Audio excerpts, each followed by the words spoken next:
My name is Georgia Whitton, and I studied an undergraduate degree in molecular biology and genetics at UEA, and I currently now work as a genomic data scientist at the Wellcome Sanger Institute.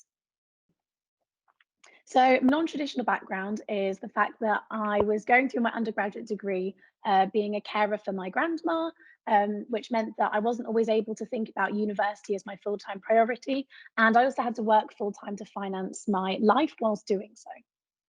Since leaving UEA, I was learning to code at the end of my final year, kind of as part of my research project, but just on the side because I wanted to learn. And then following graduating, I did an internship with the Genetic Society, but based at the Earlham Institute, which I was able to learn more coding, get good at bioinformatics. And then I had the terrible hunt of looking for full-time work. And then very, very fortunately, I applied for a job at the Wellcome Sanger Institute. With COVID, they were expanding their genomic surveillance team and had an open advert out. Not looking for anyone with just an undergrad, but I applied anyway. They saw my application, they saw my non-traditional background and thought, hey, she's super interesting. And then they created a trainee role for me at the Institute, where once you've got your foot in the door, I then worked my way up and now I'm a genomic data scientist. I used Career Central quite a lot. I always went to the bio careers events to get a flavour of the different opportunities that were inside your degree. At the time, I was set on genetic counselling. I thought that's what I was going to do. But I still went to all of these things anyway, just to have a flavour of what would wait for me after graduation. And it was super helpful because I ended up actually going down one of those routes I said no to at the beginning. And then I also used the CV service. So I'd send in my CV and they'd tell me what was wrong with it and help me improve it.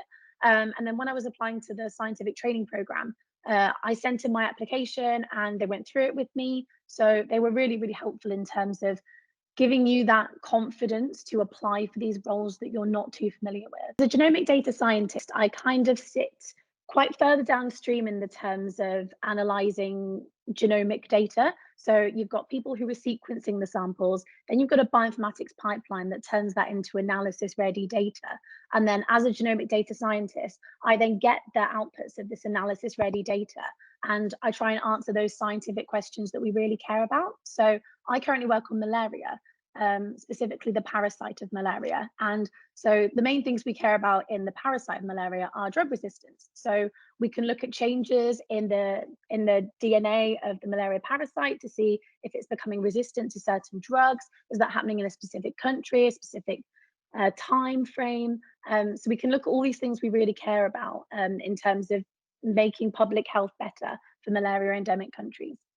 Every day in my role is pretty varied, but the basic structure consists of obviously looking at emails in the morning, getting up to date with the latest Slack messages and emails, and then I'll have a couple of projects on the go at once. So I'll do some project work, which is where I'm either leading my own project or I'm doing some ad hoc analyses for some other people. So I'll do a little bit of project work. Then we have meetings, and meetings aren't boring. Meetings are so fun as a scientist because you all get together and you just discuss all these ideas you have and you debate the different stances that you come from. It's really invigorating. And then a tiny bit of reading, but not so much as a normal academic scientist, just a little bit so I'm on top of tools and technologies. And yeah, just having fun coding. One of the biggest rewards in genomic data science is seeing your coding ability improve exponentially as you go on. And the thing with coding is the better you get, the quicker you do things. So something that would take you days and days a few months ago, now you can do in a heartbeat. So that's so rewarding to literally see your progress so tangibly. One of the main challenges in my role is the fact that there is so much we want to find out about the genomics of parasites and microbes, and you don't have the time or the resources or the energy to find all of it out. So you've got all these things on your to-do list that you think, oh, I'd love to do these certain different projects and I really want to find out about this thing, but there just isn't enough time to answer all of these questions. So that's really frustrating, but also keeps you going.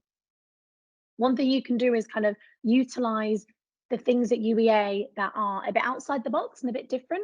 So I made sure that I did my research project on the Norwich Research Park rather than the Bio UEA campus, so that I had another string to my bow, another flavour of science, as opposed to just the straight degree. So you can utilize opportunities that are within the degree without having to go and hunt externally for things that you might not have the time or the networking or the connections to be able to do so.